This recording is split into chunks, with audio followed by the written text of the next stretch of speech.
Hey, good morning, everybody. Welcome to this week's episode of Mornings with the Outlaw here live on the Outlaw Nation channel. I am your host, the Outlaw, John Rocha, joined as always by my co-host over there, the lovely Alex Shashek. How are you, Alex? I am alive and thriving in an Airbnb of my third Airbnb, so I am psyched. I'm excited to chat some movie news. I'm excited to not talk about moving. So, I'm excited. I'm excited. I love it. I love it. We definitely have a lot of movie news to get to, and we'll be doing some announcements in the middle of the show for a couple of things that are going on that you're involved in, Alex, and a couple of things that I'm connected to in an indirect way happening this weekend as well. But please, no Mandalorian spoilers in the chat. I will actually kill you. I'm just joking, but no Mandalorian. I have not had a chance to watch it. I know people are crazy excited for it. I can't wait it. I've got a very busy day today, but I've got an hour blocked off to go and watch The Mandalorian. So please, no spoilers in the chat. Please remember, Streamlabs and SuperChats are how we keep this thing alive. So send in your Streamlabs and SuperChats for this show. Now, Fridays, every Friday, weekly at 8:30 a.m. to about 10 a.m., sending you off into SEN Live with Christian Harloff over there. Remember, today is RB3's last day, so don't miss out on that episode there at 10 a.m. Anyway, this is Mornings with the Outlaw. We're getting into some entertainment news. Alex, are you ready? Man, I am so ready. Let's get ready to Hulk out with some movie news. Let's do this. All right, so the first news we got to jump into, and of course, this broke yesterday.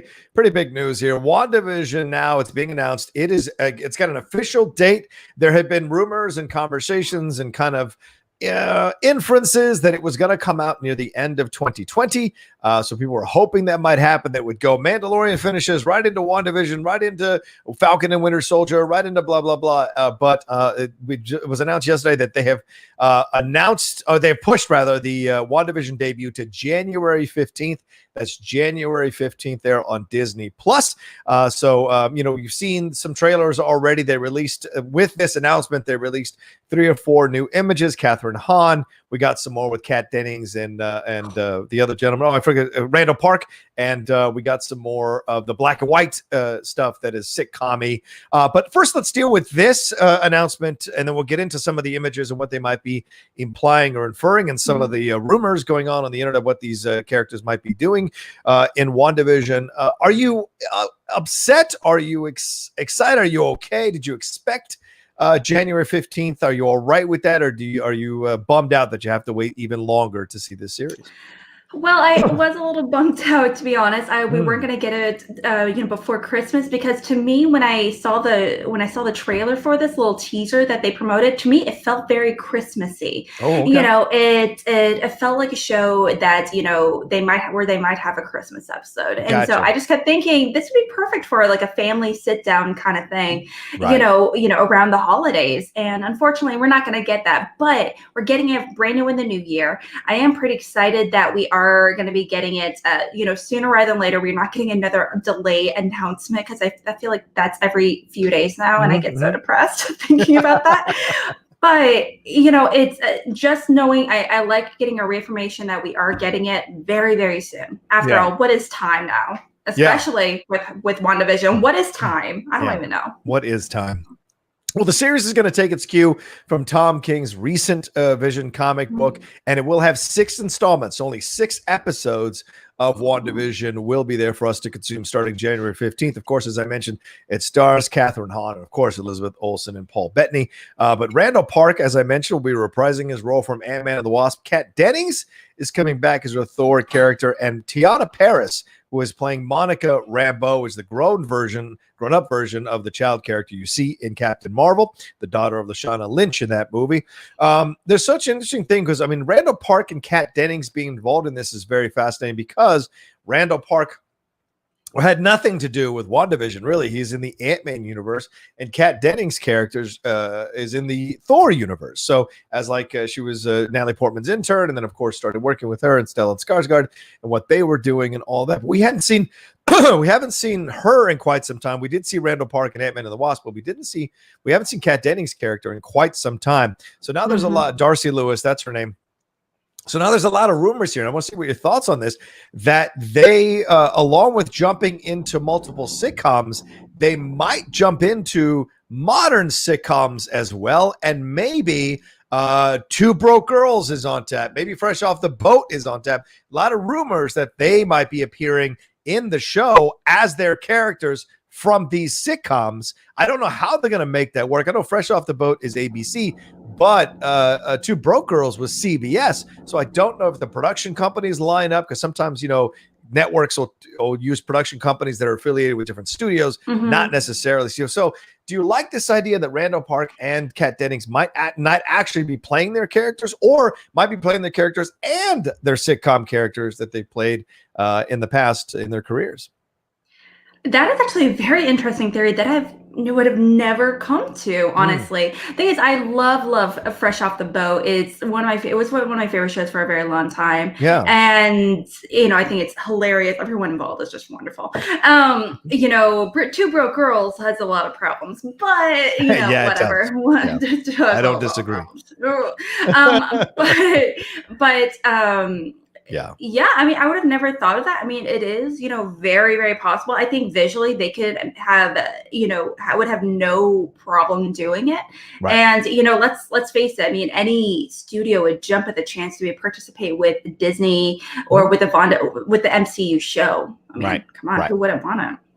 Yeah, I don't know how many people are going back to watch old episodes of Two Broke Girls, so that's a fair point. Fresh Off the Boat, I could accept. And they're getting this, and I've got to give credit to Inverse. Inverse wrote the article, so I'm kind of looking at this, and I liked what they wrote. I read a few articles about this, but I like what they said. Inverse. WandaVision showrunner Jack Schaefer hinted that Park and Dennings' previous sitcom roles would lead to a fun meta twist. He said, quote, "It was particularly fun to bring two veteran sitcom performers into the mix." That's where people are kind of extrapolating this theory, because he mentions two veteran sitcom performers. So how's that going to lay into the story? Because, we've seen already from the trailers, they're going to be jumping into their ideas of sitcoms through the years for her dealing, as she deals with the death of Vision, and whether she's going to bring him back or what she's going to do. Another thing they mentioned is the running fan theory is that Jimmy and Darcy, that's of course Kat Dennings and Randall Park, have allied with SWORD, SWORD, an agency tasked with staving off any extraterrestrial threats to put a stop to the warped reality Wanda, or a mystery villain, has created, which a lot of people believe the mystery villain might be Catherine Hahn in this. And then they might get sucked into an alternate reality, which will be a spin on their own sitcom. So I love this idea. And of course, we're going to get Monica Rambeau into this as well. I don't know how she's going to play into all of this with the connections with Captain Marvel, and Spectrum. So this is going to be a lot of fun, I think, for me personally. I don't know about you, but this sounds like it can go in many different directions that'll keep us entertained. So if we have to wait a couple of more months before things settle down and we can watch it on January 15th, I think that's okay, because by the time The Mandalorian is done, Alex, it'll be Christmas. So we'll be caught up with that, and then New Year's, and then we'll only have to wait like a week or two to see this show. What is time, John? What is time? I stand by it. I have a shirt that says I need more space, but I also need a shirt that says I clearly need more time. This is definitely, it's all these theories are so much fun, and I think they're very, very doable. Yeah. I don't think they're, I don't know if I would want it, to be honest. Oh, okay. No, to be completely honest, because thing is, a lot of these shows, specifically, like I said, with Two Broke Girls, I don't want to think about that show, that piece of trash. I'm sorry. If you like that show, that's cool. But I mean, the show is racist and horrible, sexist in a lot of different ways, really consistently throughout the entire show. But I digress. That's not for what we're doing here today. We're not going to go into that today. Right. Okay, so I don't really want to refer to those little callback moments, but yeah, I do think this idea that, because let's face it, with Agents of S.H.I.E.L.D. and things like that, these characters that are like side characters for these bigger stories, like you said, with Ant-Man and Thor and all that good stuff, they clearly have necessary skills in order to survive these situations. And so they are going to be hunted down by these organizations, whatever it be, to be involved to a certain degree. So I wouldn't really be surprised if they were just like, hey, keep an eye out on these people. let's be honest. Like, how do you keep an eye on WandaVision? Like, how can you try? Like, what is that situation? Also, what did the recruitment package look like? That's what I'm kind of curious about. Something actually I'm more excited about is the idea of incorporating a new organization or a new group, kind of similar to Agents of S.H.I.E.L.D. Are they good? Are they bad? I don't know. Right. Where they are kind of doing some things behind the scenes that we don't really know anything about yet. So that's something I'm actually much more excited at, that they are trying to monitor WandaVision, that they are trying to kind of keep tabs on them, see what they can do to kind of, rein everything in every once in a while. So that's what I'm more excited about. Yeah, I don't disagree with you. I think that's what's exciting for me as well, as many different directions. And so what Sword's role in all of this? We saw Sam Jackson on that spaceship at the end of in the Spider-Man Far From Home in the post credits. So how long has that been in operation? How much contact has he had with Captain Marvel?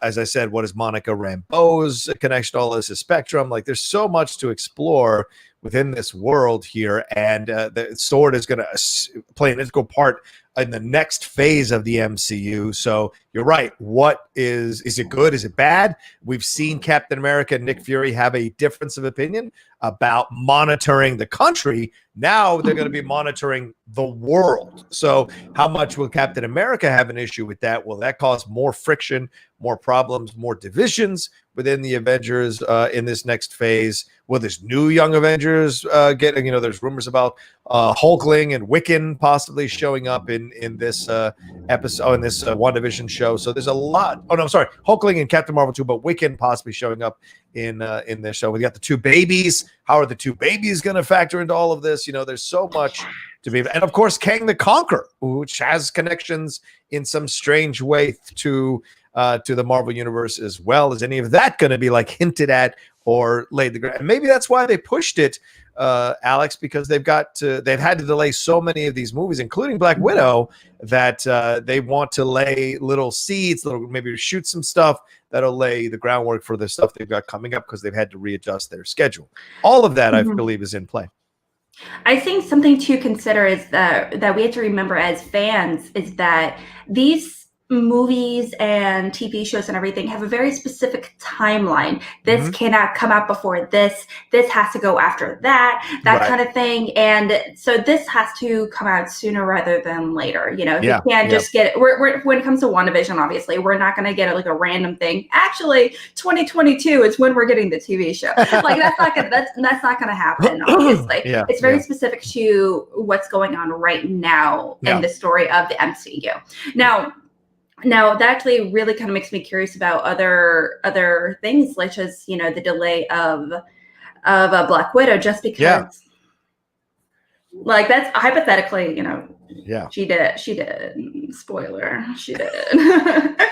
Sorry if I spoiled it for you, but where you been? It's been 2 years. Okay, so. So I am kind of curious to how they're going to be potentially, how far back they can delay some films, or they can are they going to rearrange some things, because Kevin Feige is very peculiar as far as very specific as far as when he includes the movies. The timeline is very precious, obviously, to him as well as us as fans. And so things need to go in a very specific way in order for us as fans to really get the full picture. That's true. Including this. Yeah, agreed. And we'll see what happens. I mean, like I said, January 15th is when this thing's going to be coming out. I'm sure there'll be more announcements, probably maybe one more trailer or some TV spots to get us excited for this thing being released. And someone mentioned in the chat, Soul comes out December 25th. So really, they probably want to put a lot of their marketing and a lot of their attention around Soul right after Mandalorian finishes. Now they want to focus on Soul. Focusing on a new TV series that's going to have to take a Christmas break, I think probably wouldn't have been the smarter move. So January 15th makes a lot of sense considering everything that's happened. Here we go. MK Sombert says, from the EW article, with the pandemic shuffling release dates, Marvel is also taking extra care to ensure the new schedule won't spoil story continuity. Yeah, no surprise at all. All right, let's get to some Streamlabs and Super Chats, and please send them in throughout the show. We're going until 10 a.m., so send them in. All right. The first one we got is from Ben Rayner, Alex. He says, "Hi, John and Alex. Hope you both had a great week. John, your cousin Roland on SCN had me rolling on Monday." Yeah, it was very funny. Here's my question. If it came out next year, would Austin Powers 4 be well received in this 2020 climate, or has it been too long? Hashtag smash cancer. Yeah, Alex, have you seen the Austin Powers movies? And do you think they would, if there was a fourth one, do you think it would work considering some of the jokes and some of the innuendos that were made throughout those 3 movies? I love that trilogy so much. Okay. It's so bad. It's so stupid and quotable. Like it just warms my heart. All of them. They're so stupid. Anyway, but I mean, Michael Caine. I mean, like, yeah. So eating the skid. It's so stupid. But anyway, okay. So, is it gonna? I don't think that. I don't think those movies would do well at all today. Honestly, let's be honest. It's ridiculous. It's awful, actively bad for 1,000,001 different ways. But I do think it would actually be really interesting to see Mike Myers do like a newer version where he's trying to be like a little, where he's not trying to be as sexist or like just misogynistic or creepy at some points, and same for if they bring his dad, Michael Caine, back, that'd be hilarious. Right. That would be kind of funny to see them, navigate Hollywood right now and them to just navigate quarantine life, especially from a few cool guys like from spinsters like from the 50s and 60s, London, very, not only culturally very different, obviously, but weird. I would be really into it, Yeah. I feel like it'd be better as a TV show than a movie, though, to be honest. Oh, that's not a bad idea. Maybe a reboot as a TV show. That could totally work. And also remember, I think it would work, Ben, and I'll tell you why.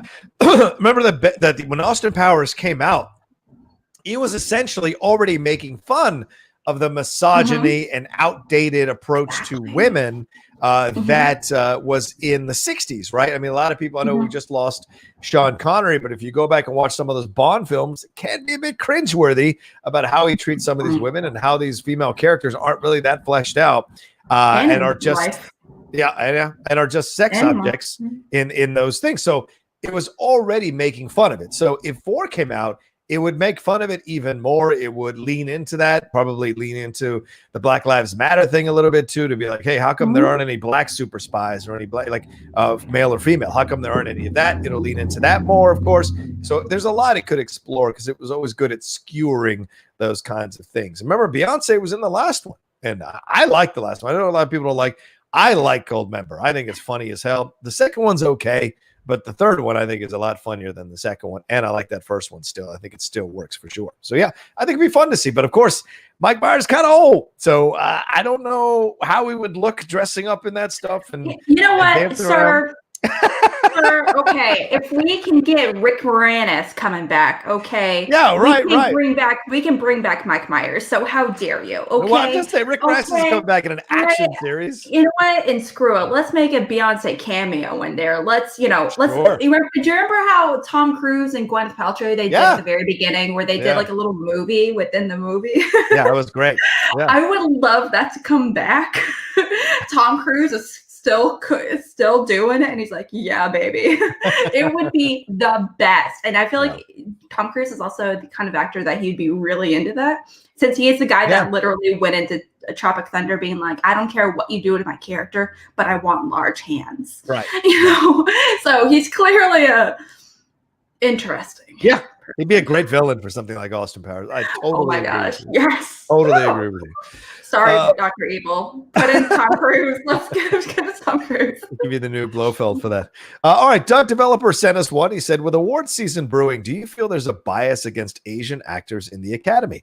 The Last Emperor, Slumdog Millionaire, Parasite, 3 Best Picture wins, 21 Oscars, 0 acting nomination. Snubs for The Farewell and Crouching Tiger, 10 nominations, 0 for acting. I think that is an excellent point, Doug Developer. And you're right. The Academy almost kisses its own butt or pats itself on the back by nominating these Asian movies, but they don't nominate them for acting. And there's a lot of incredible. I mean, Michelle Yeoh and Chow Yun-fat in Crouching Tiger, Hidden Dragon. That's an incredible, tragic love story, and it's all told in glances, all told in exchanges, and the things they're not saying within the things they are saying have so much power throughout that movie. Slumdog Millionaire as well, great stuff in that. And of course, Parasite, my God, so many, the entire family is incredible in Parasite. And Last Emperor, John Lone, what he did in Last Emperor was stellar stuff. So yeah, I think that's a fair point. What do you think, Alex? I mean, I never thought of that before, but that definitely makes sense. I also think that we can apply it. I think that also applies towards foreign films in general. That happens quite a bit. Happens a lot. Like Crouching Tiger, Hidden Dragon, it was released in the U.S. It was a movie with subtitles. When it was released, depending on which version you saw. There's dubbed versions and subbed versions, but whatever. But you're totally right. There's definitely a lack of Asian Academy Award nominations throughout history. But there are also I think that's also due to lack of Asian acting, Asian actors, characters, and Asian filmmakers and everything as well. As far as I know, there's actually very few percentage-wise of, people of Asian descent, whether it be East Asian, Southeast Asian, or just South Asian, people that are actually in the Academy. Therefore, it's just, they're not as likely to get nominations or as wins. And like you said, when it came to Parasite, that was definitely an anomaly kind of situation. Right. And it's, I believe it won like 11 Oscars or like 7 or something. Anyway, but it's an amazing movie. Why it wasn't nominated is beyond me, but it was a foreign film. It was very specifically a foreign film. It wasn't an American film filmed in Korean. So, if we do get more movies that are, actually American Hollywood films that do tell the Asian story, to tell any kind of Asian story specifically, I do think we would get more nominations. But, as of now, we're not getting them. Yeah, but even The Farewell, you could argue is it feels is the American very story. True. And so, and they still didn't get any nominations. So, yeah, there may be a little bit of that bias going on. And of course, some creatives in Hollywood get upset that they have to cater to China or cater to Asian countries, that things like that. So, I think we got to break that once and for all. I think Parasite was a great step forward, but let's keep it going. There are incredible films coming out, and maybe they look at it like this: those are foreign films. And yes, they can be nominated for Best Picture, but we can't nominate their actors. Well, that doesn't make any sense. Or their directors. That doesn't make any sense to me personally. So yeah, we need to break that once and for all. And if a film is a worldwide phenomenon, then it needs to be considered for the awards a little more strongly. I mean, there have been Asian actors that have been nominated. I mean, Ken Watanabe was nominated for The Last Samurai. Right. Dev Patel was nominated for A Lion. And, so there are actors, Babel Rinko Kikuichi, I can't pronounce. Ang Lee was nominated for, best director a handful of times, being from Taiwan. We do have Asian, actors that are doing this and Asian people behind the scenes, but they're just very few and far between by comparison. And I do think that you're right. Thing is, I don't think Farewell deserved that many acting nominations. Only except the grandma, but that's it. But that's just me. But I do think if we are going to be getting more, not only Asian roles, Asian stories, Asian since there is a huge diversity push specifically right now for studios to create films with more diverse casts, not only for the film, but also to include a much more diverse group of people behind the scenes as well, actively. Right. That's good to know. So we'll see. I mean, you're right. The ones you mentioned though were mostly American films, or something like Last Samurai led by Tom Cruise, Babel led by Brad Pitt. So there is, and Ang Lee being considered.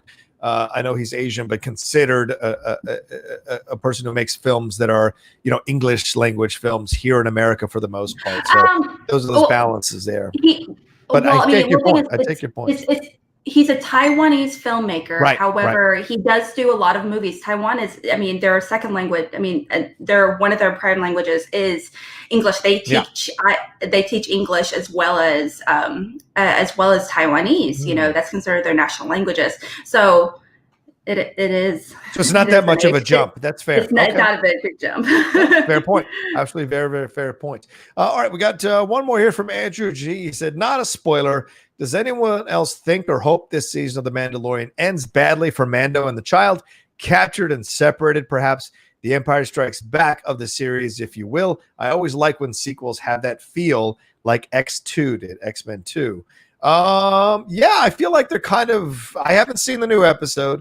But certainly, I wouldn't mind seeing an Empire Strikes Back approach to The Mandalorian, and that's how you keep people's interest in the show, is to separate them or put them in situations where they might not survive. So I think that's a smart way to go. If they separate them by the end of this season, then it becomes the whole idea of him having to go find Baby Yoda or the child and save the child and what his journeys are. Plus, you kind of remove a little bit of Baby Yoda. You don't necessarily have to have so much, because it's called The Mandalorian. It's not called The Mandalorian and Baby Yoda. It's called The Mandalorian. So it's about his journey and what he's dealing with.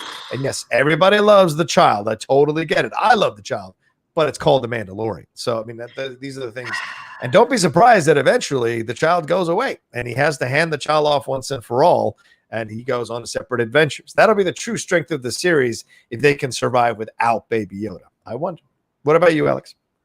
It's not called Mandalorian and Yoda Baby Yoda yet. Okay, yet. Okay, it's coming in next year. This new title is gonna be released shortly. That's gonna be like the new news that's gonna be breaking soon. Oh, fair point. Fair point. Yeah, I definitely think you're right on the right track. This is as much as we love Baby Yoda, because it's Baby Yoda, right? This is he's a temporary character that's gonna leave soon. Whether it be at the end of this season, at the end of next season, or in 4 seasons, we'll find out. But this is a story very specific to the Mandalorian, and I haven't seen any, like, with my whole moving situation. Like I said, I've been moving. I have not had a chance to sit down and watch any of the newer episodes from the season. So, but I know a lot of spoilers, unfortunately. But I know, so it sucks. But this is definitely, regardless of what's going to happen in this, I'm very confident in Jon Favreau, of everyone involved, to really kind of give us an awesome story that we're going to love regardless. Maybe we're going to get another version of a Baby Yoda. Oh my gosh, can we get like a Baby Yoda daycare? Oh, okay. All right. Everybody take a breath. Oh my gosh, guys. Everybody take a breath. Everybody take a breath. Oh my God. Star Wars babies. Is that what you're talking about? Star Wars babies?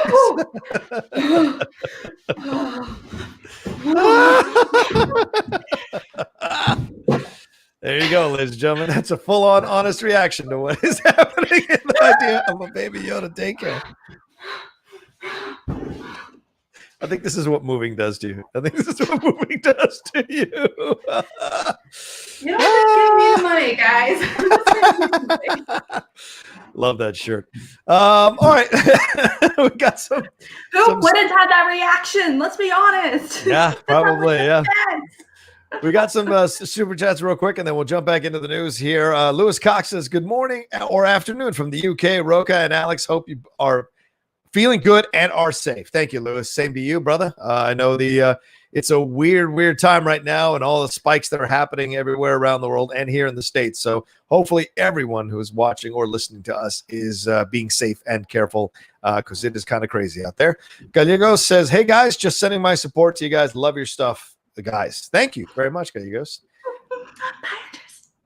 He also says, "By the way, happy Friday the 13th. There we go. That's right. It is today, Friday the 13th. That's for sure. Alex should have definitely been an actress. Yeah. Oh, I agree. Wait, I'll be like a C-movie actress. How about that? Yep. Take it. I like Aisha Kenya. I want to give her credit so that people can log this time on our show. She is predicting that the child is the Mandalorian. and not the Mandalorian is the Mandalorian. She said, just wait. I'm calling it now. All right. I will give you credit, Aisha. Girl, also, can we take a moment to highlight those brows? Dang, girl, those brows. All right, that's a fair point. Let's see. No more Streamlabs super chats. So let's move on. Keep sending them in. We're going to be here for another hour here on the show, sending us into SEN Live, of course. So let's see here what we got next. Well, the PS5 and the Xbox Series X, that is out now. I picked up my PS5 yesterday. I don't have any time to play with it until this weekend, so I'm looking forward to it. But I got it sitting right there. I'm looking at it right now. I ordered it luckily at like 1 a.m. the night that they were all coming out, and I couldn't believe that I got through. And I got the physical copy one, and I just got the FIFA game. That I know there's a new one coming in December, but I thought I'd get that one for now. I got the new Assassin's Creed Valhalla, I think it's called, and I got the Spider-Man Miles Morales game, which people tell me that I have to play the other game in order to enjoy this game. I hope that's not true. And I can just enjoy the game singularly. And I think I have Ghost of Tsushima coming. That being said, this is a big deal right now because it's going toe-to-toe with the Xbox Series X. I was at Best Buy yesterday, and the guy said to me, couldn't get a PS5, but I did get an Xbox Series X. And it's just insane how this battle is going between both of these people. You can take a look at the Devil May Cry 5 Special Edition, which runs the game up to 4K. It is locked at a ceiling of 120 FPS and boasts optional ray tracing on both consoles. Now, before this point of this stuff, Xbox Series X seemed to be the winner on paper with higher powered specs, giving an edge over the PS5, but the PS5 has custom designed elements, a boost clock, and other tricks. That means though it has less elements, it uses what it has more efficiently and thus would effectively close that gap. Digital Foundry did a test between both of these consoles, and they are broadly comparable, meaning both of these, either way you go, you're going to be satisfied. It's a matter of, are you an Xbox person or a PlayStation person? So, Alex, do you care about any of this? Do you play games? Do you have consoles? Are you excited? Did Lucas or you get a chance to get any of these? What's your feeling on all this?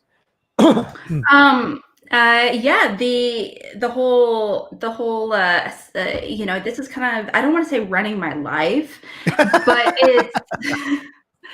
it's definitely been a big deciding factor in our household. Like when we moved into our new Airbnb situation, Lucas's first thought was like, where am I going to play Assassin's Creed?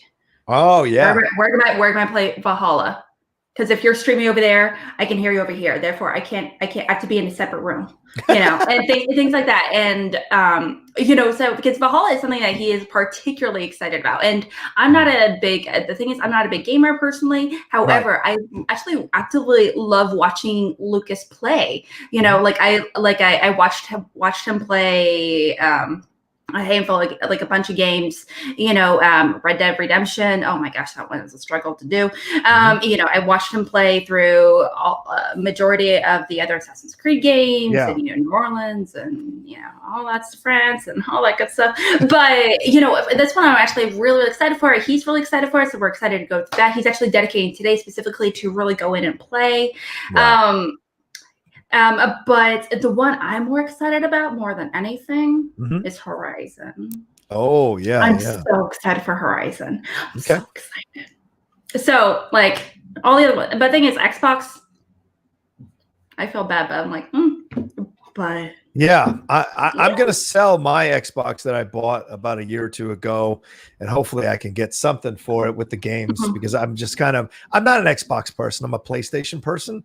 Maybe I'll keep it because I already purchased it. So there's nothing, but like, I'm just not, it's the console, the controls are too, I don't know what you say, too big. And so I have a problem with that. I like the smaller version of the PlayStation controller. I can do more with it. I'm quicker with it. So that's my only issue with the Xbox is the bulkiness of the controller. I also think the menu is an easier navigating task, or I can navigate it more easily on the PlayStation over the Xbox. Yeah.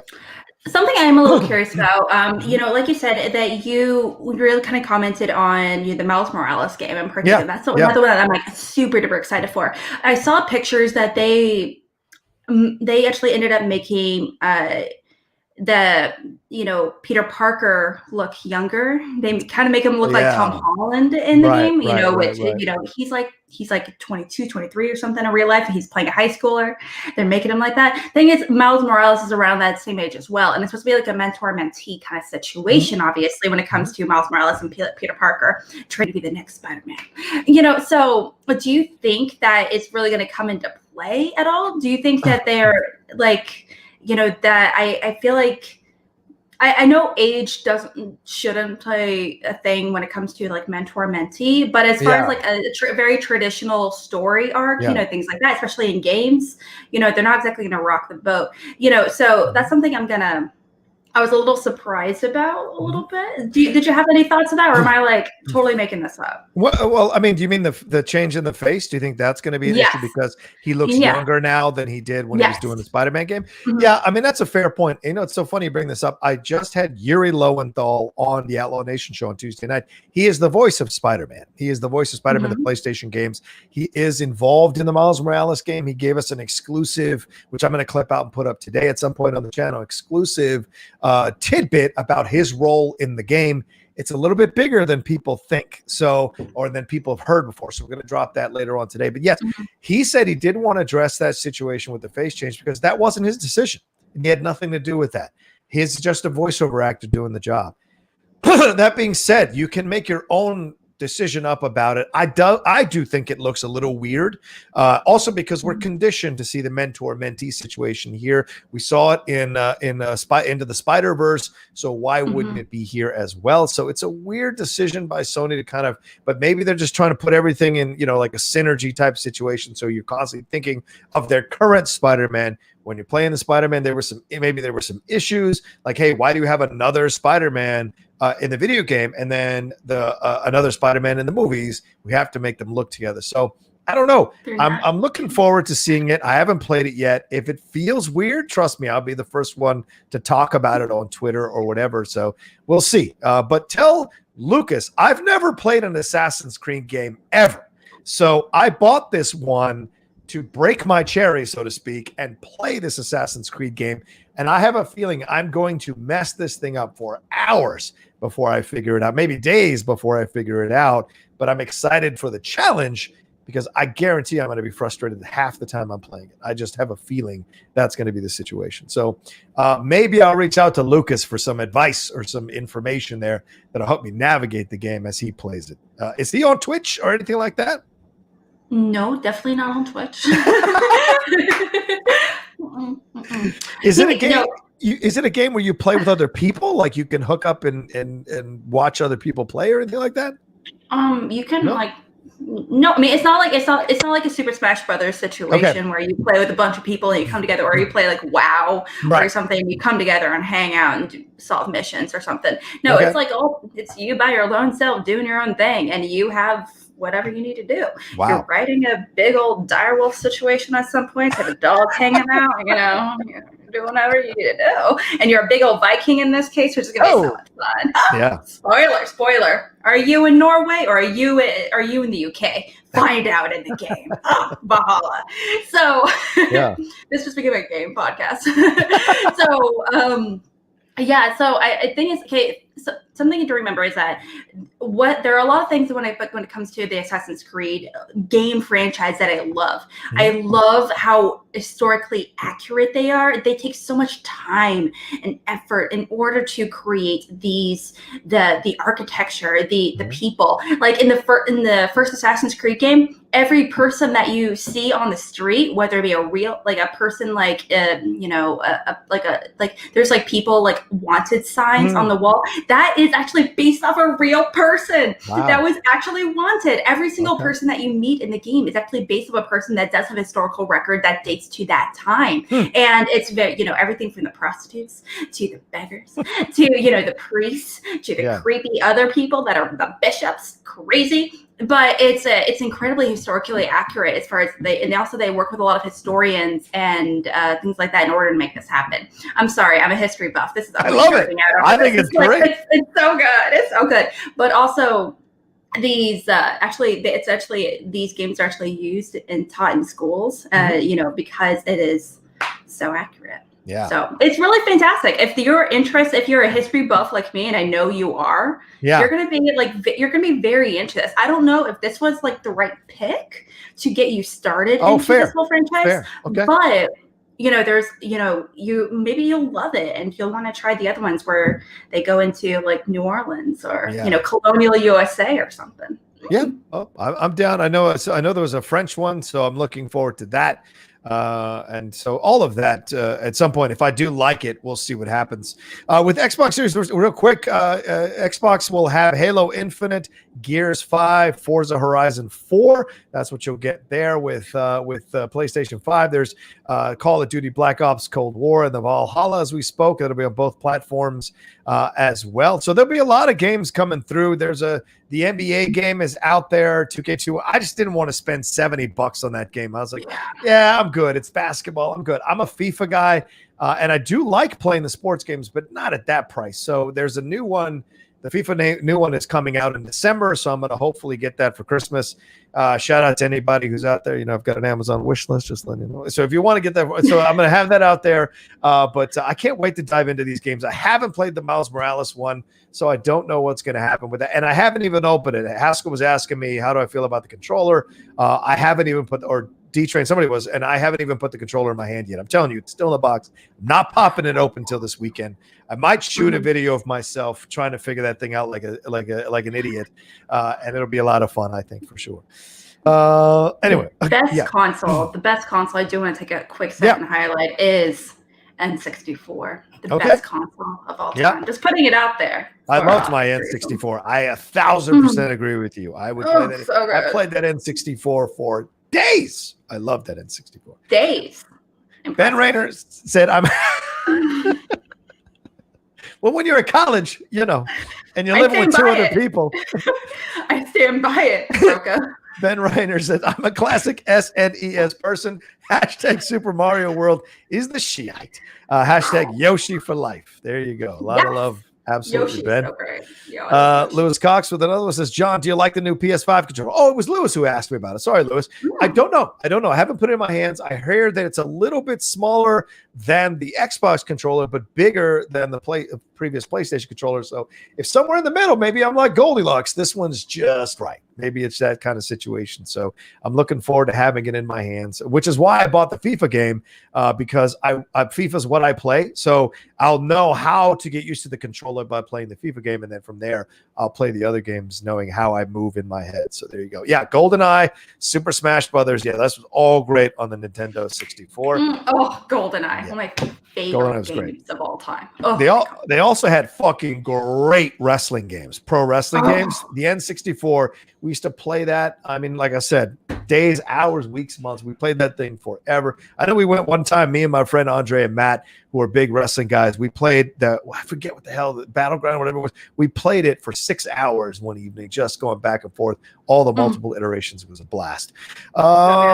No Mercy. Yes, No Mercy. That's what it was. No Mercy. Good call, William.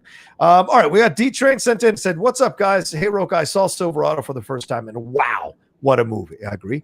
I liked it better than Tombstone. Yeah, because it's better than Tombstone, which I saw a couple of months ago. The cast is perfect, and my favorite character is Danny Glover. Yeah. What are your thoughts on the movie?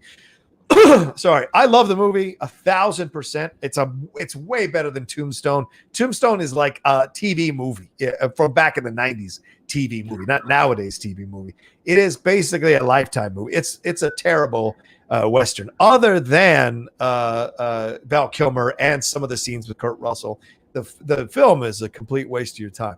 That being said, Silverado is a great 80s Western classic. And if you want to hear my thoughts about it more in depth, you can go to the Cinephiles, because Steve and I did I think a 2-parter, or maybe it was a 1-parter on Silverado. So you can hear our thoughts about the game and what have you. So there you go. All right. About the movie, rather. Are you okay? Uh-oh. Did your audio go out? Uh-oh, Alex, did your audio go out? Okay. All right. Let me pull her down. Let me know when you're back up, Alex. I'll pull you down, and then let me know when you're back. Can you hear me at all? Can you hear me at all? Can you hear me? No? Okay, I'll pull her back down. I can hear her. She can't hear me. So let me know when you're back up. Yeah, this is doing it live, ladies and gentlemen. This is part of doing it live. All right, so I'll keep tabs on her and I'll look for the private chat and she'll let me know. All right, let's move on. And thanks for that, D-Train. I appreciate it. I'm glad you like Silverado. Like I said, go listen to the Cinephiles episode. Steve and I had a great time. Oh, and by the way, this is a great time to maybe do a little bit of plugs before we move on to our next news item. Today at 2 p.m. PT on the Cinephiles YouTube channel, not the Outlaw and Asian channel, the Cinephiles YouTube channel. Steve and I are doing a live stream at 2 o'clock. So if you're a fan of the Cinephiles, come and join us. We're recording 2 of our Cinephiles shorts live. So you'll be able to watch. Those are things that we only do for the patrons, but we're making them accessible to everybody just to kind of give you a taste of what you can get if you become a patron of the Cinephiles. So come and join us. You can send in your Streamlabs and Super Chats there as well. We're able to answer them throughout the show. So that'll be a lot of fun. If you're a fan of the Cinephiles, come and hang out with us. We're picking 2 topics to talk about and have a little fun with. Also, I want to pitch real quick this weekend, Saturday from 12 to 5 p.m. PT. Jason Inman, I want to bring up here it is. Jason Inman is doing his charity, his Jawin charity drive for service members. That'll be 12 p.m. to 5 p.m. It's a 5-hour virtual convention style live stream show. The last people to donate a total of $5,000 in 5 hours for Operation Gratitude. Kevin Smith is going to be a part of this thing. Susan Eisenberg is going to be a part of this thing. Batman writer Tom King is going to be part of this thing. So all of that is going to be part of this whole situation from 12 to 5 p.m. On the charity. It's going to be on the official Charity Drive website for the Jawin Charity Drive for service members and Operation Gratitude. Like I said, it'll go 12 p.m. to 5 p.m.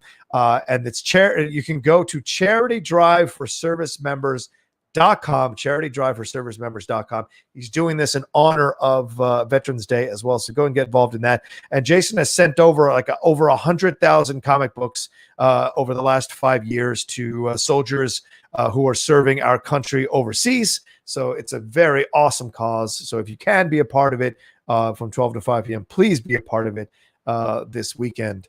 Let's see if Alex is back up yet. Is she back up yet? Not yet. All right. Oh, wait, maybe. Oh, she's good now. All right, let's bring her back up. Are you good now? Yes, I'm totally good. My headphones totally died on me. I thought they'd be able to survive 2 streaming sessions. Clearly not. Let's pitch one more thing that we've got going on this weekend that you and I are both involved in, Alex. That is the Smash Cancer charity benefit happening for Kevin Smets. It is a hell of a lineup full of the Reactor Show people, Schmoedown competitors, and even Mark Ellis getting involved in this thing. So it's going. Do you know the details of this, of when it's starting and how long it's going for? Please. Absolutely. So this is going to be starting this Saturday, at 3 p.m. Pacific. It's going to be a great time. A bunch of reactors, interviews.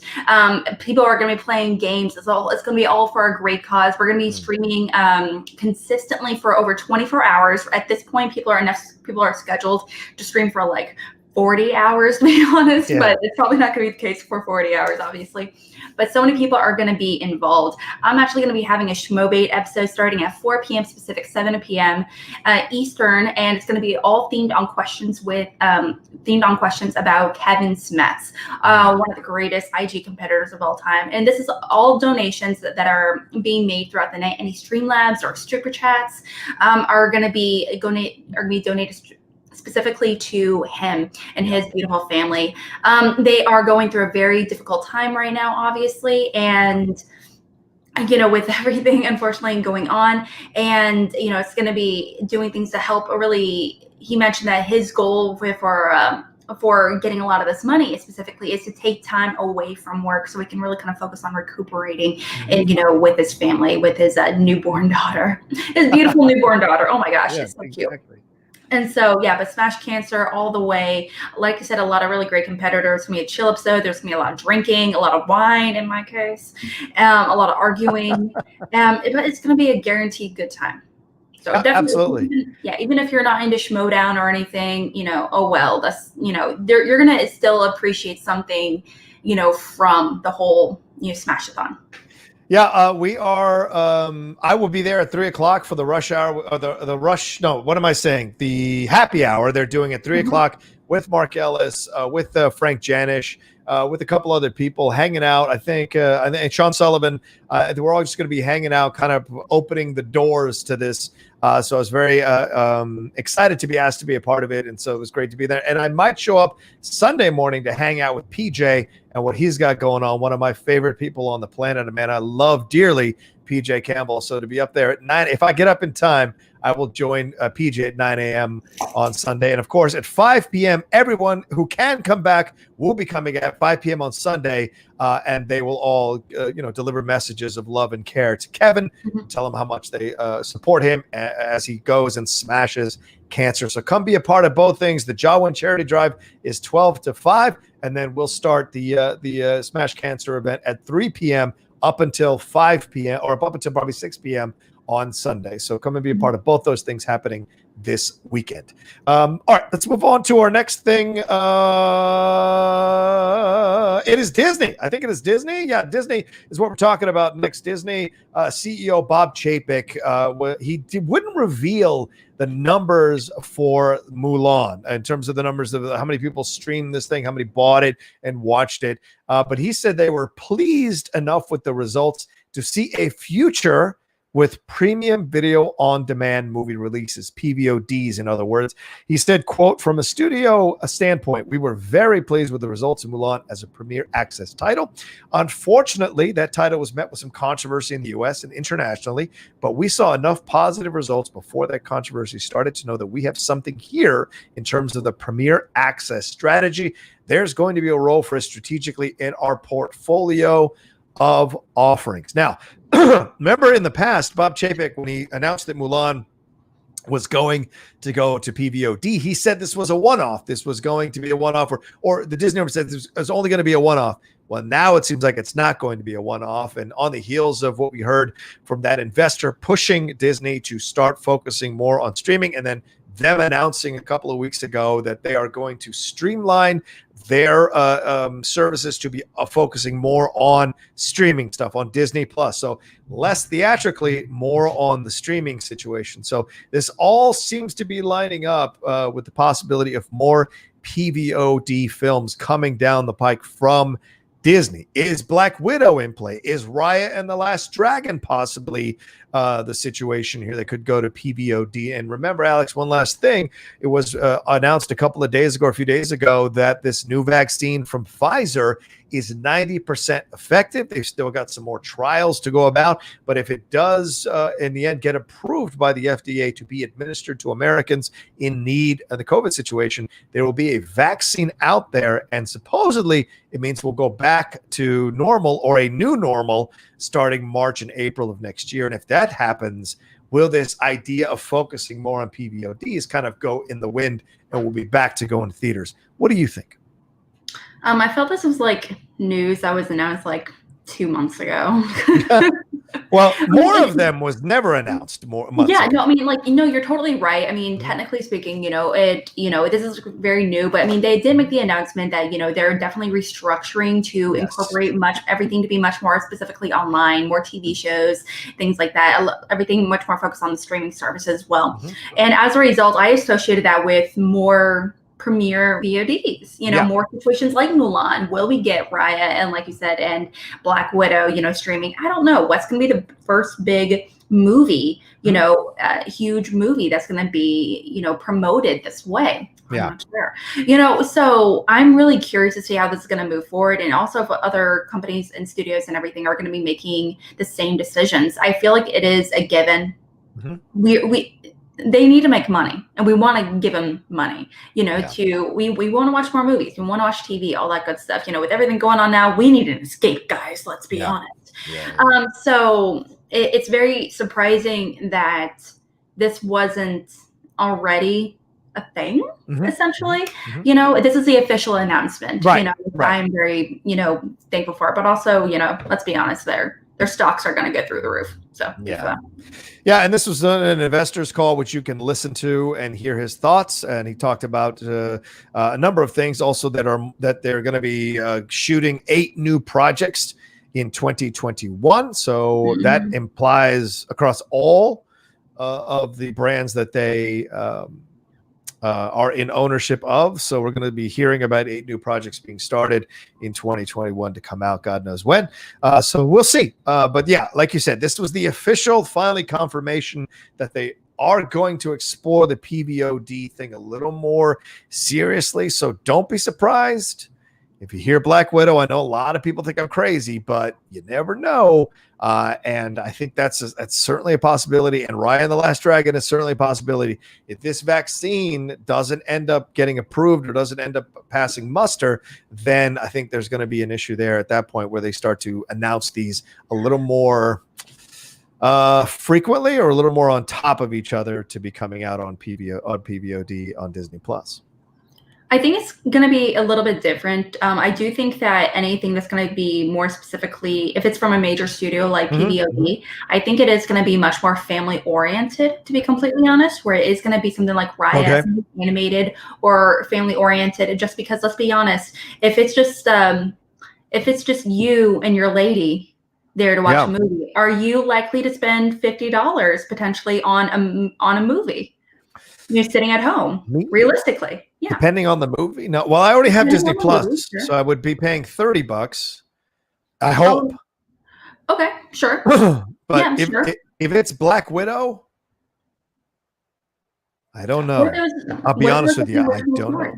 It was what? Yeah, I wouldn't. I wouldn't personally. Yeah. Black Widow's in the past. So I mean, like it's not. It doesn't feel like a movie that we need to see right now. Right. But like I mentioned, if you are, however, it's different. If you have like a bunch of kids or whatever the situation is, it is just financially easier and also just overall much more efficient financially speaking as well to just do a PVOD versus like going to a theater where it's just like a lot more riskier in theory, but it is riskier for a studio to be like, okay, let's put out this really intense drama about adults that may for $30 or $50. Like, that's a fair point. Like, that's very risky by comparison. Yep, agreed. All right, we'll see what happens. I mean, and also I wonder how this affects the awards situation. And to be honest with you, for the Schmoedown, PJ is going to have to release a list of movies that we have to watch off Netflix that will possibly get asked questions of. You can't just say everything on Netflix and Amazon Prime and Hulu is in play. You have to specifically lay out what movies might possibly be asked about if we're going to go into the Schmoedown here for virtually for another year. I know Christian is planning to do more of these as live events starting next year, so we shall see. Or at least he's hoping to do so. So PJ is going to have to, and his crew is going to have to work hard over the Christmas break and over the break we have here before we do our next event to send us what movies we're going to need to be looking at. That being said, today, don't forget 5 p.m. PT on the SCN network, live pay-per-view Schmoedown battle here. The Wildberries Civil War is happening. Josh McCouga taking on Elliot Dewberry. Don't forget about that. If you're a $10 and above subscriber, patron rather, you get that for free. Or I think it's $4.99 if you want to order it just for the day. I can't. Do you remember what the second match is? I don't remember what the second match is. It is Jen Kemp versus Video Drew. Right.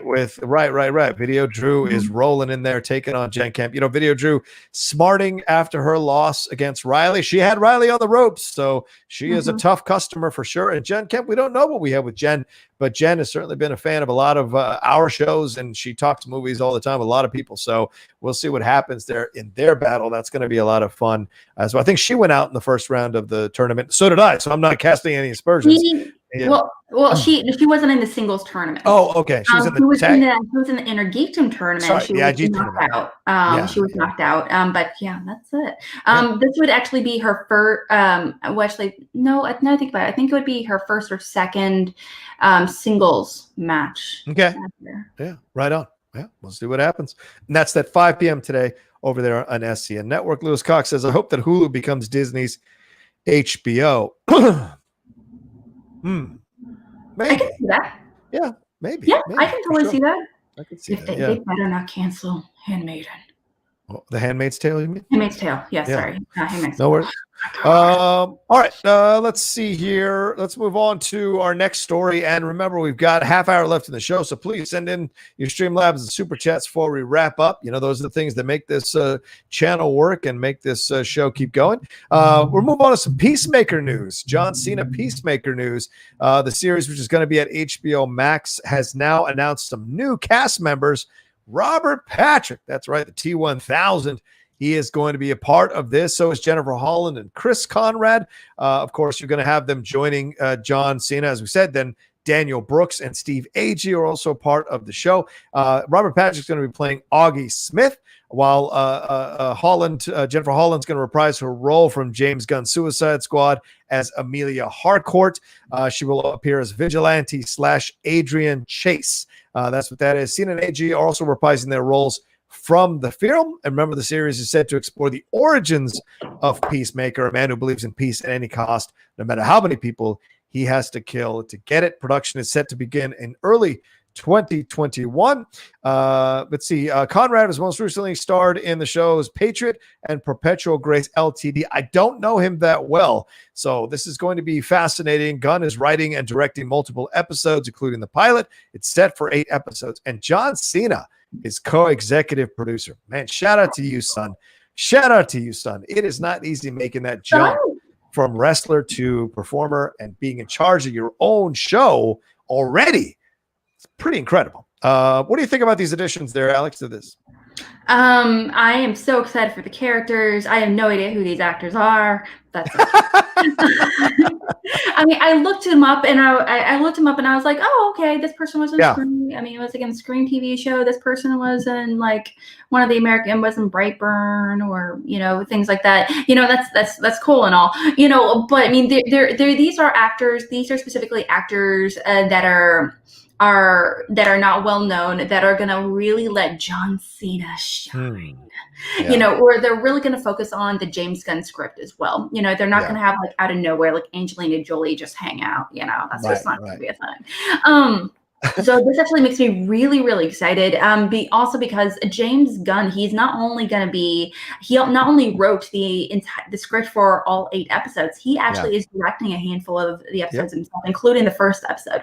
So that's something that I'm really, really excited for. James Gunn, obviously, he's fantastic, not only with Guardians of the Galaxy and the Suicide Squad, you know, looks fantastic, but he has a very specific aesthetic that I feel like is so unique, and I'm excited to see how this is really we're going to get this kind of expansion of the DC universe.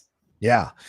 Adrian well, and this with Vigilante, this character that is it Holland who's playing him? I want to make sure I get that right. No, Chris Conrad is playing Vigilante. Let me explain to you a little bit about Vigilante real quick. We're getting this from IGN. They said Vigilante is an anti-hero who targets street-level criminals and mob bosses rather than superhuman villains.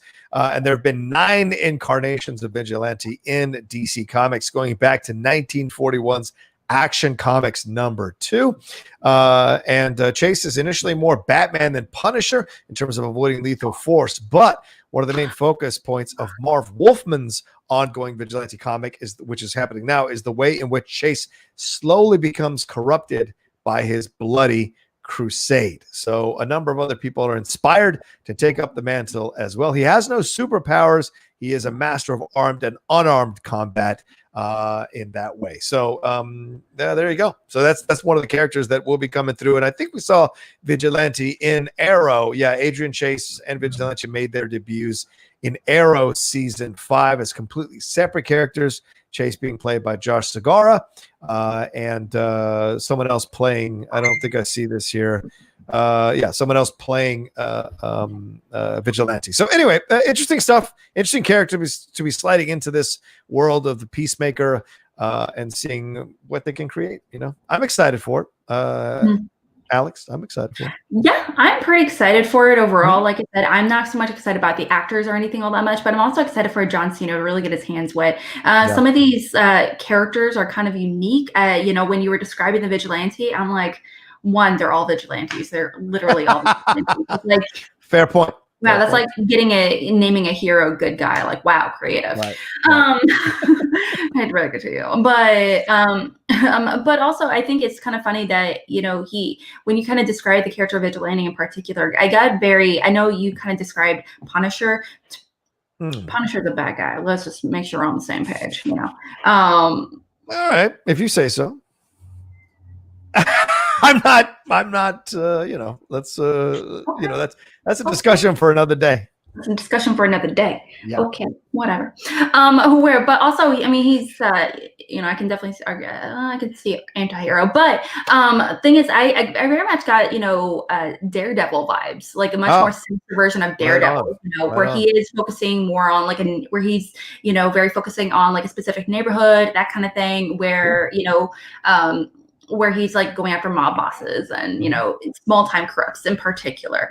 I can definitely see that happening. Not so much when it comes to these superheroes and supervillains and everything. I'm actually really, really like that they're actually going into these smaller stories. I actually prefer that because let's face it, not everything can be revolving around how someone's taking over the world or, things like that. Not every story can be the Avengers. Right. We need these smaller stories to really kind of build up to that bigger story. And especially with these, please put in Polka Dot Man. Oh my gosh, please. Okay, I just need I need a lot more focus on some of these smaller stories. Yeah. Because they're weird and I love it.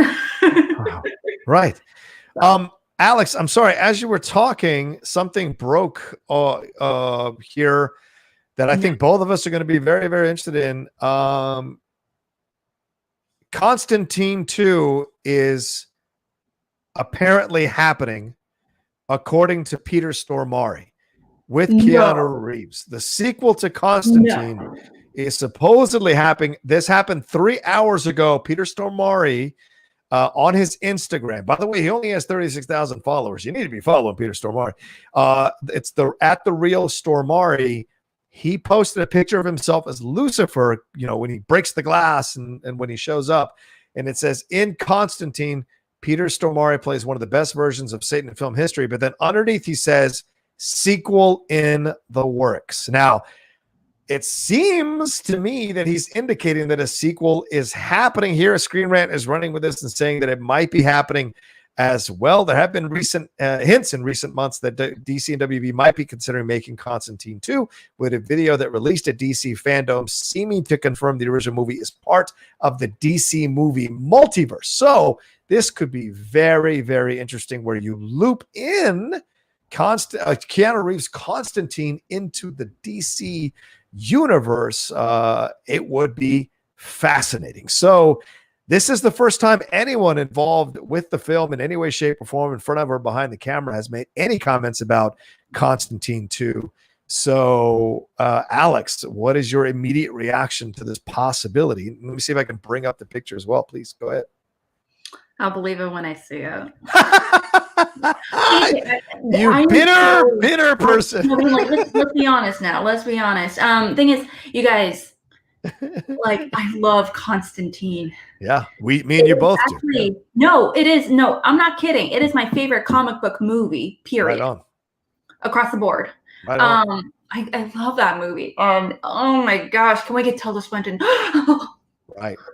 Oh my gosh, I would love it. And it's so it's so dear to my heart, and it's so weird and creepy and amazing and beautiful.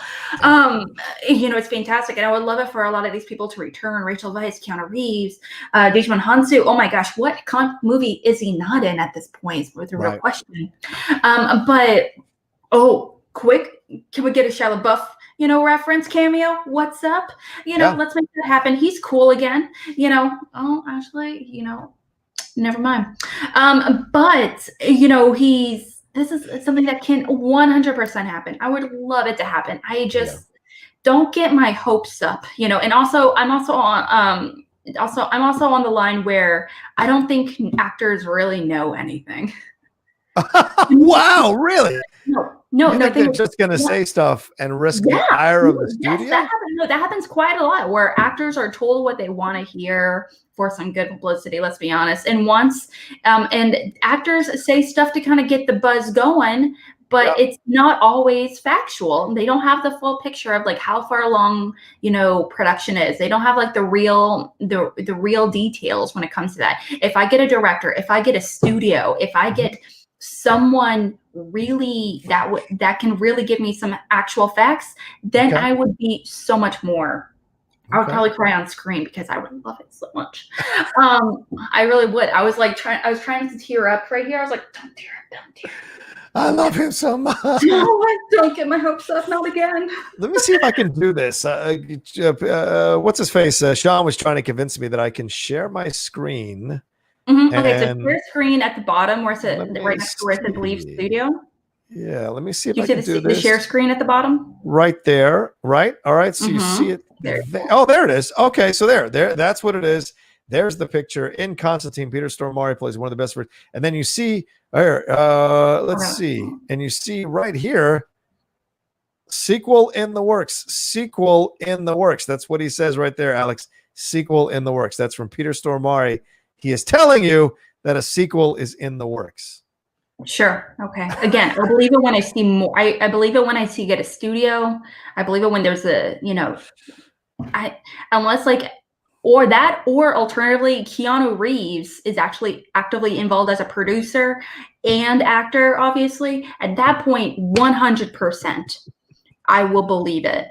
Or I much more believe it. But this is just, it makes me iffy. It makes me nervous. All right. Just throwing it out there. The possibility the sequel is in the works there from Peter Stormare. So that was breaking news we have here on the channel on the show today. That happened. He posted that about 3 hours ago.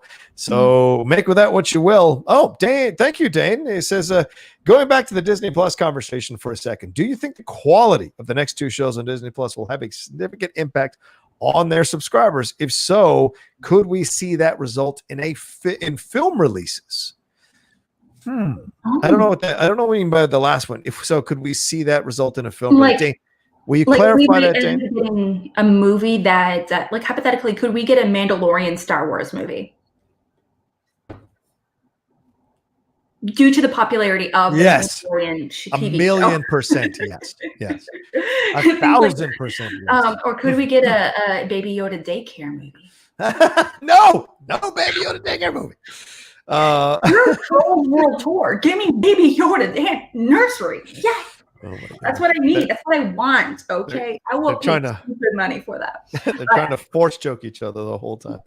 But yes, I would agree with you, Dan. I think this is an excellent question you asked. The first question here, because yes, if people start to see an incredible amount of quality, you can already tell.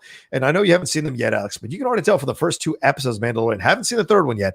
The quality has leveled up from the first season, and the first season was already damn good in terms of look and what they were going for. But you can tell the second season they have sank some real money into this, and they're using their technology. They're more aware of how to use the technology even better, and so the look of it overall is pretty incredible. The cinematography, the sets, everything, the locations, it's all kind of upped its game. So I agree with you. I think if these Disney Plus shows start coming out and they rival or they're comparable to what you would see on the screen, then absolutely, I think people have no problem forking over the cash to become a subscriber to Disney Plus. So think about it. If it's $7 a month, right, and you spend $30 for one movie at IMAX, that is 4 months of Disney Plus content. So in your mind, that's how you make that financial connection and make the decision. Because if you're looking at 12 months, $7, 7 times $84 that you're paying for a year of Disney Plus, which is 3 movies at IMAX, so just throwing it out there. Yeah, no, absolutely. I definitely think it's very, very doable. Like you said, I'm just going to echo a lot of the things that you said when it comes to a lot of the Disney Plus shows that we're getting are really, really great. And again, I haven't seen, the Mandalorian season 2 yet. I cannot wait once things settle down and I have access to it again, just wait, it's coming. But, I'm also a person that doesn't really take advantage of Disney Plus outside of The Mandalorian. I don't go back and watch a lot of classic Disney movies outside of Fantasia, because I love Fantasia, the original, of course. But outside of that, I don't really go back and like watch any of the TV shows, movies, or anything. I kind of every few weeks I kind of scroll through and try to find something new. But that's it, to be completely honest. So honestly, I mean, like outside of Mandalorian, I'm also personally in a situation where I just rather would buy the show, and just get rid of my subscription. I understand that. That. Yeah, so I do know that Disney Plus actually they mentioned that they have like almost like 75 million subscribers. So they're definitely getting quite a surge financially speaking. So I wouldn't be surprised if we're going to get more situations like this, Dan. So thank you. Yeah, there you go. All right, let's move on to our last thing, and then we'll get on out of here. We do have a couple of Streamlabs SuperChats. We'll get those after we talk about this. David Fincher, it's in the thumbnail here. David Fincher, he was sat down with Premiere France to discuss his career and future. You can read that on the Premiere France website. He's got Mank coming out today, I think, in theaters, and then for Netflix on December 4th. He said he touched upon his relationship he touched about House of Cards. He talked about Mindhunter and the animated Love, Death, and Robots that he's producing. And he talked about working on Mank working on why can't I think of the name? It's because it's early in the morning. Whatever. He was talking about Netflix himself, and he said, yes, I have an exclusivity deal with Netflix for another 4 years. And depending on Mank's reception, I'll either go see them sheepishly asking them what I can do to redeem myself, or take the attitude of the arrogant a-hole who require making other films in black and white. He laughed and said, no, I'm here to deliver them content, whatever it means, likely to bring them spectators. But then in a separate interview with Total Film, he talked about the future of cinema. And this is what I really want to address here, Alex. He said, quote, unless you're making a tentpole movie that has a Happy Meal component to it, no one's interested. It's not particularly a smart business plan to make a love letter to another movie that's on a rival streaming service, HBO Max. But listen, if we only did the stuff that was smart, there'd probably only be Marvel and Star Wars and Jurassic Park movies. There's really only 2 seasons for movies. There's Spandex Summer and there's Affliction Winter. You're making your movie for one of 2 seasons. And if you miss, you'll fall into one of those other 2 seasons, which are nominally dumping grounds. Does that make sense? And not really just a jaded fuck. I'm an informed jaded fuck. So, So, Alex, feelings about his comments, thoughts? Do you think he's? I don't know if I say. Do you think he's right? But what do you feel about what he says about these shows? Let me take that super chat down. Sorry about that. And what do you think he feels about these shows or movies? I think it's. I would. If I was asked this question like 6 months ago, I feel like I would have a very different answer. Right now, honestly, realistically, I do think he's kind of on the money, unfortunately. It makes complete sense. And let's be honest, like we were talking about, like if I wouldn't be comfortable putting out $30 or $50 for my husband and I right now, like for a big tentpole movie like Black Widow, what makes you think that I'm going to do that for a movie like Mank? Yeah. Just like how likely is that going to be? Let's be honest. I do think that filmmakers are in a very difficult situation right now as far as what directions they're going to be. And I do think that we're going to get a lot more mainstream filmmakers as a result, go into TV, do a lot more, do some more contracts and things like that, or just like some kind of franchise or whatever situation with like Netflix or Disney Plus, Amazon, whatever the situation is. And it's just so difficult for them right now, because let's face it, I mean, not everything can be a PVOD right now. Yeah, not everything. Right, exactly. And so, but I think he's absolutely right. And I think this is what people have been fearing. And we have been saying for quite some time, this idea that studios are moving towards, like you said, 2 real seasons. Either it's a huge tentpole film or it's a film trying to get an Oscar. That's pretty much it. And anything in the middle is going to get ignored or pushed to a streaming service. COVID just kind of accelerated that. What was already starting to happen, COVID just kind of accelerated that. And we'll see post-COVID what happens. We'll see maybe fans start clamoring for those regular movies to come back to the theaters and start protesting, start making campaigns, what have you. It'll be up to the movie fans, the movie-going public, to let the studios know that there's a market for these smaller or these independent or these even medium films to be coming out more consistently in their local theaters. But I don't know what theaters are going to survive or not survive. I mean, you've got AMC begging for $51 million to stay alive. Regal Cinemas shut down a bunch of their stuff. Now they're shutting down cinemas here in San Diego. One of the perks of having moved down here was that I could go to a movie theater if I wanted to. And now they're closing down these theaters starting today here in San Diego. I was going to see Mank today, totally closed. So it's a shame overall, and it's happening in a number of states across the country and the world. You know, the UK has shut down a number of things until December, France as well. So there's just this things happening, but maybe when it all comes back to what Alex called earlier a new normal, there will be fans who will want to go to the theater to go see more than just the tentpole stuff or the Oscar stuff. We shall see. No, there are some theater experiences that I am much more actually excited for. I was with some family members the other day, and you have the some theaters are doing the option where you can pretty much rent a movie theater. Yeah. Yes. For like $100. Yeah. And you have there's a list of 50 movies kind of thing. And there's some movies where I'm like, I don't need to watch Jurassic Park, World Dominion or whatever it's called. I don't need to watch that in the big scene. But what some movies, like classic movies, I really would love to see. Again, I would love to see Lawrence of Arabia. Oh, yeah. Why on the big screen? I would pay that much. I would be okay, even if it was just by myself. I would be totally fine with paying that much money to see that movie on the big screen. Yeah. So I'm hoping that's going to be much more of an option here pretty soon, because I know they say you can bring up to, depending on where you are, you can bring up to sometimes 10 or 15 people, but you would have to spread out unless you live together. So I can definitely see that being much more of an option here pretty soon. So fingers crossed. The thing is, David Fincher also, David Fincher is a director. Obviously, I don't want to say he guarantees money because he doesn't, but the thing is, he is such a great name to have attached to a streaming service like Netflix. Obviously, unfortunately, Mindhunter is done. We're not going to get any more of that. Sadly, he was so good, but he clearly has a really great relationship with Netflix. So I'm really excited to see going forward, what the next big projects he's going to do with the streaming service. Right.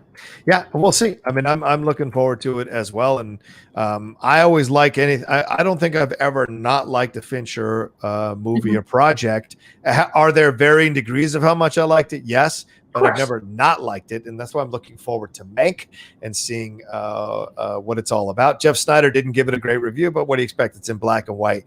Jeff's not a big black and white guy, so there. I'm looking forward to seeing it, and seeing if I enjoy it, because it has to deal with right around Citizen Kane and all of that. So that piques my interest on so many levels, and we'll see what happens. I mean, Fincher, he's a man who he's having these discussions with studio executives. He's having these discussions with producers, with directors, with other actors and what have you. So I'm sure he's plugged in to what he sees happening in the industry. So it's something that people should be aware of as we go forward. Everything is changing, and the landscape of cinema is changing like crazy and feels like overnight. And so get ready for all of that as we go into 2021.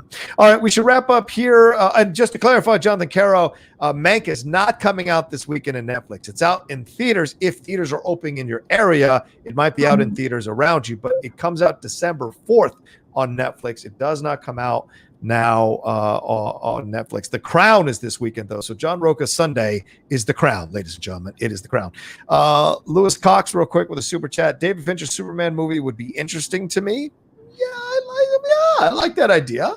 But I hope you're ready for a more contemplative, reflective Superman, because a lot of you all had issues with Man of Steel, and that was pretty much that. So you're not going to get a rah-rah Richard Donner Superman from David Fincher. So cool. I'm cool with it, but I hope the public is cool with it as well. I'm not. I don't want it. Yeah, there you go. There you go. I don't want it. I'm done. Quick, I don't want the deep contemplative superhero movies anymore. I'm done. I want fun superhero movies. She wants to be happy, ladies and gentlemen. Real quick, Lewis Cox donated as well. It said Punisher is an anti-hero more than a villain, Alex, just to clarify that with you, I guess. And then Karma0525 says, great show, guys. Thank you. Speaking of awards earlier, which Oscar-winning performances do you feel would look generic if it's in any other film?